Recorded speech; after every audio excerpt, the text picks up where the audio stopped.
How do there, guys? Welcome back to Edgar TV. World Grand Prix is underway, and this is where I'm going to try making a prediction video for the second round.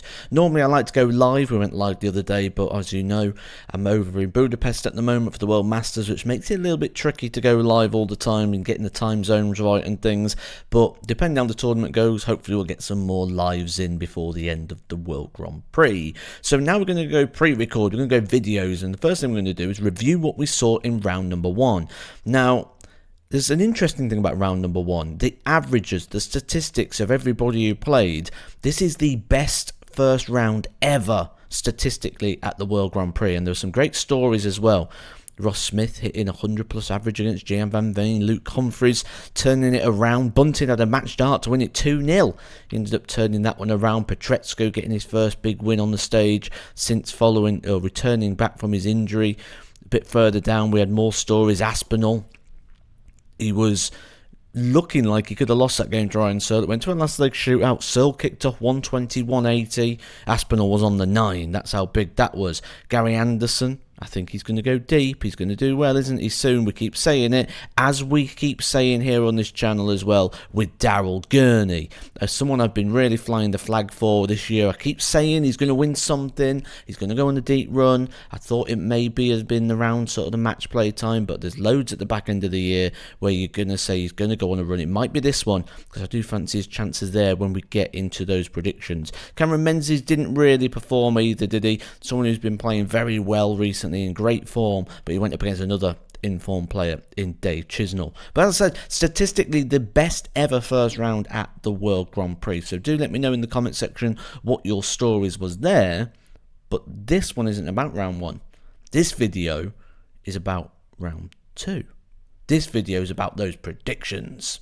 So let's first start off with Edgar's top 3 predictions. First of all, I think Luke Humphries has avoided his scare now. I think he's going to get a comfortable win here. Remember, the format now increases, so it's now up to best of 5 sets. So first to 3 sets, which means that sort of nerviness should be gone out of the game. Luke Humphries has a great record against Ricardo Petretsko. They played on 6 occasions, of which Luke Humphries has won 5. Petretsko only getting the 1. The head-to-head stat I'm going against here, as you can see, Joe Cullen, 15 wins against 6 of Daryl Gurney. He's got a very good record against Daryl. However, recent form's not been good for Joe Cullen, where Daryl Gurney, as I keep saying, very good over the last year and a half. His win percentage is better than 2017-2018, which are deemed to be the prime years of Daryl Gurney, when he was winning those major titles, now winning more games. So he's going to be dangerous. Keep an eye on Daryl Gurney. I keep saying it throughout the year. He's going to do it somewhere. Everyone's going to go, oh, what a surprise that was. It won't be to me. Seeing it coming.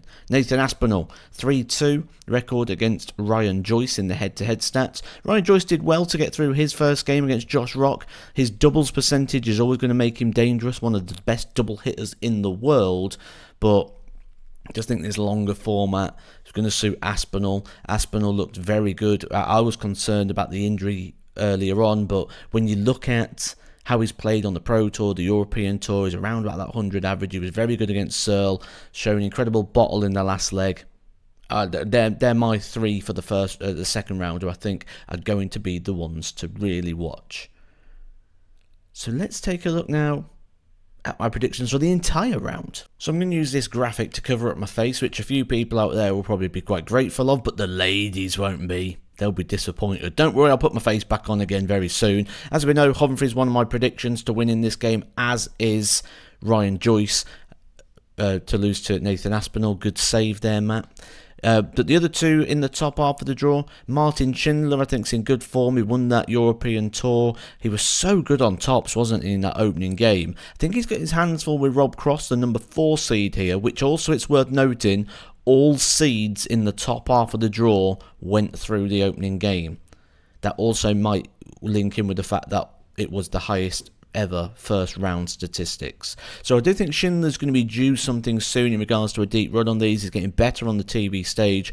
Brush Brendan Dolan aside with no problems, I think he could get the better of Rob Cross. That being said, I think if Littler got through, I'd have probably gone with Littler. So it's strange sometimes how it breaks down, isn't it?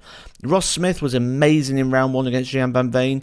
The thing that still concerns me with Ross Smith is his TV record is not very good. We keep referring to that quarterfinal at the match play in the summer is the best he's really done on a TV stage, and he's been playing on them for over 12 years. So obviously other than the European Championship win, of course, but consistently. So I've still got reservations about him. Johnny Clayton is a seeded player. He's won on this format before. So I'm going to go with Clayton to set up a clash with Humphries. But do remember who's defending here. I've got a video on this if you want to go back and see who's defending the big money. Luke Humphries is defending nothing. Nothing. He went out in the first round 2 years ago. So every game Humphries wins, he's extending at the top of the world rankings. He's going to be there for a long, long time. Other people, Aspinall, he's defending a final. So although he's doing well and picking up prize money here, he's still dropping ranking money off of his overall rankings. But he's defending a good chunk, certainly if he can reach the quarterfinal stage. And I'm back. And do please share with me the views of yourself down in the comment section. I do like to go down there and read the comments and interact with as many of them as I can. Let me know what you think is going to happen in round 2 at the World Grand Prix. Let's have a little bit of a discussion down there. But the bottom half of the table, while we're speaking of what it's like down there, sorry ladies, but I'm going to go behind the graphic again. Gary Anderson to beat Mike De Decker. I think De Decker's been in good form as of late, but Gary Anderson statistically is the best player in the world right now. I think he's going to get through. He's going to be due something, isn't he? Surely due something. But how many other people are? Dave Chisnell's due something. He's playing fantastic darts at the minute. I think he'll get the better of Dimitri Vandenberg, but also take note here, seeds. 2 seeds fell. So 2 out of 8 seeds didn't get through. There was Michael Smith and there was Michael Van Gerwen, who went out without winning a single leg against Daryl Gurney, who I think has been in great form for a long time. He's one of my predictions for the round. He takes on Joe Cullen, someone who's been sliding down the rankings, who's not been winning many games. I was surprised to see that he beat Chris Dobie and beat him with the style that he did. So maybe we see Gurney pick up a victory here in that slightly extended format. I think the really tricky game here, Gerwin Price, James Wade. James Wade reached the semi-final of the World Match Play. He did well on the recent European Tour, of which he beat Gerwin Price en route. Gerwin Price just been missing a couple of key opportunities, a couple of key moments, and the Grand Prix is about more than just the one moment on the double. You've got to do it twice because you've got that double to start as well. So did get a good win against Danny Noppert. I thought that'd be a tricky assignment for him. It was, and he came through it. But Price for me at the moment, whether it's the interview we saw where he's talking about potential retirement in the future, maybe just shows that little lack of hunger. But I'm going to go with Price anyway to beat James Wade. So they're my predictions for the bottom half. They're my predictions for the top half. That's what I think is going to happen in round 2. Let me know in the comment section what you think is going to happen in round 2. And will we get, statistically, another? Someone did message me before and said, Matt, is this the best ever World Grand Prix lineup we've ever seen? Statistically, so far, yes, is the answer. Hope you're enjoying the event. I love the Grand Prix. I'll catch you soon for some more Edgar TV.